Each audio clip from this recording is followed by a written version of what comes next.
houses. Rent went up 33% last year where I live. A 2-bedroom apartment went up 33%. Okay. And the housing price, the single family housing price where I live went up 22%. Okay. Right.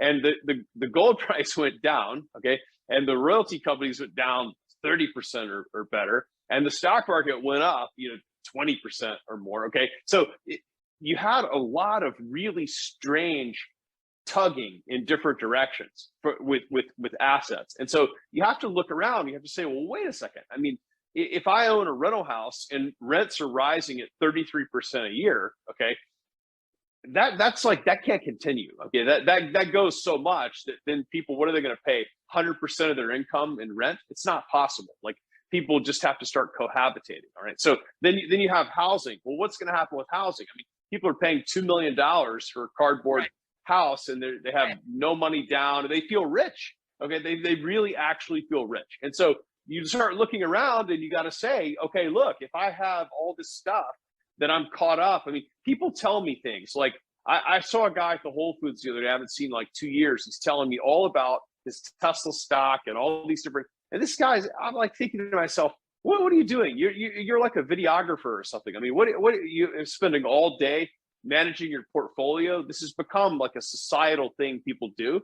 And so as they need that money to live, that's where things change.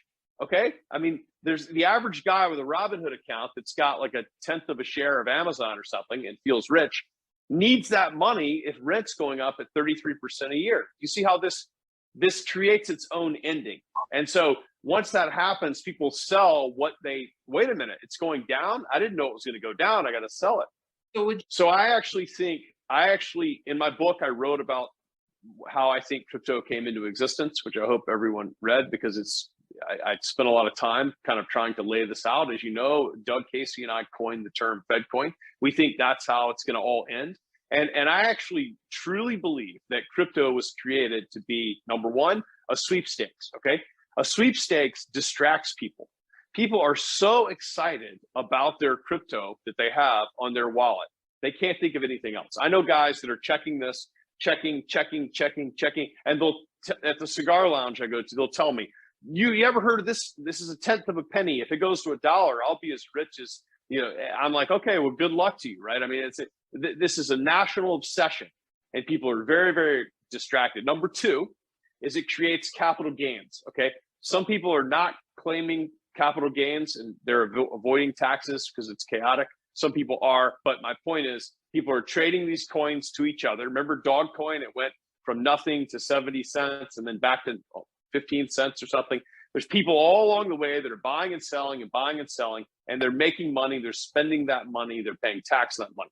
And number three, it gets everybody used to the idea that money can exist on the computer and on your phone and not in your hand.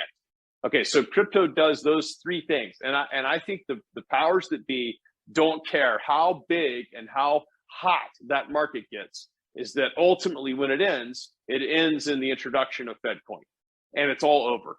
And I think there's things like Ethereum survive as a utility coin.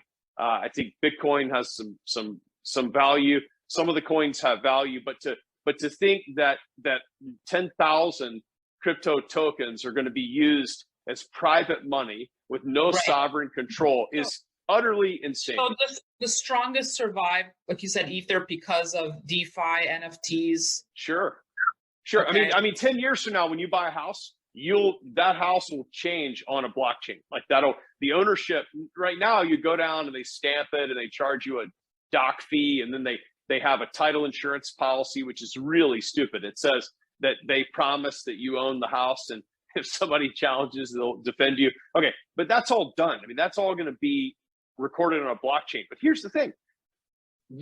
Some people are going to make money from that, but not that many people. I mean, it's not like there's going to be a chance for you to trade the token that records the house, and that's going to go up in value some 1,000%. Remember back when this all started. I mean, you and I have been in this circuit of people, and if you told somebody about Bitcoin in 2011 and you're like, yeah, it's like $100 or something like that, people would be like, that's just crazy. Like, you must have lost your mind. And so now if you tell people about it, they say, oh yeah, I know all about it. I got a better coin than that. It's called Sushi Coin, and you're going to use it to buy sushi. It's going to be great. So look how far we've come. And it goes all the way back to the whole shoeshine boy gives a stock tip. And that's the last guy that can get into the market. I mean, the shoeshine guys speculating on stocks, there's nobody left. I mean, UPS drivers have crypto coins, and plumbers and Ray Dalio and everybody. The whole thing has it. So like, who's left? I mean, okay, so that's the question. You got El Salvador. I mean, my cousin, who's probably watching, was in the Peace Corps in El Salvador. And I sent him the thing, and he goes, good luck to them, man. They need it. I mean, El Salvador's got this, they're buying it. And then you have companies like MicroStrategy that have abandoned their entire business, and all they're doing is buying coins. So they're just buying coins. They're buying coins, putting them in a hard drive, putting them away forever. Okay, so my point is, this is real technology. It's very serious, and it's going to be how we transact all business, okay? But it doesn't mean that every single coin that you've never heard of that's tenth of a penny is going to have any value whatsoever. And so as we transition into that, look at where this is going, and it's going to a very dark place. It's going to total control, because FedCoin will be centrally managed by the Federal Reserve and the Treasury, and they'll know where every single dollar is on your FedCoin wallet. And that's the thing people haven't understood, is that they think Bitcoin is anonymous, and it's not. You have to transact at some point, okay? So you have to cross over a digital threshold to transact. You have to find some way to give someone else that coin in exchange for some other thing of value. You don't just exist in a private, like Obama said, it's a Swiss bank account in your pocket. It's not. I mean, perhaps it started out that way. But if you look, when they have ransomware attacks, they always catch these people because they can trace the Bitcoin. Even the best hackers cannot avoid being traced. It's infinitely trackable and traceable. And you know what people are going to say? I mean, 2022 is going to be the end of privacy. It's the end of privacy. And actually, they're going to demonize people that want privacy. They're going to say, why would you want to be private? Are you hiding something?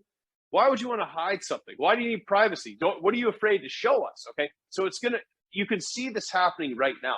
And so this FedCoin is going to allow infinite trackability of every single dollar. That's what's coming. And when people see that, okay, they're not going to want more digital money. They're going to want something that's analog. But when they want it, it's going to be too late. The Fed's been working on digital money for a long time. They had the e-dollar 20 years ago. Everybody forgets about this. That didn't work out, but they've been working on blockchain technology, on digital money. And there's no way that the US government it's the only major country in the world that taxes its citizens for life, regardless of where they live. Okay. You can't move a muscle here. You can't give up your citizenship. You can't do anything. You can't open a bank account without proving that you're not a terrorist. This place is so controlled, it's unbelievable. And all the people tell you about is how free they are. It's really bizarre. But this has been in the works for a long time. And so the speculation present in the crypto market gets people very, very comfortable with the idea of digital money. See, instead of thinking of something that's going to control their every movement, all right, they think of it as fun, as exciting, and Shiba Inu dogs and Elon Musk and billionaires and millionaires and overnight sensation, overnight riches. That's what they think about. It's a sweepstakes. But they don't realize that what's going to happen is once this is rolled out, there's no escaping it. It's ultimate control. They can know where you are all the time. Everyone walks around on their telephone. By the way, this is something funny to me. If you ever have someone that says, "Oh, I didn't get your message," they're lying to you, because now everyone is like on the phone. Remember how people used to say, I didn't see your message," but it's a lie, because people can't leave the phone, right? So that's where your money is. That's where your ID is. That's where your vaccine card is.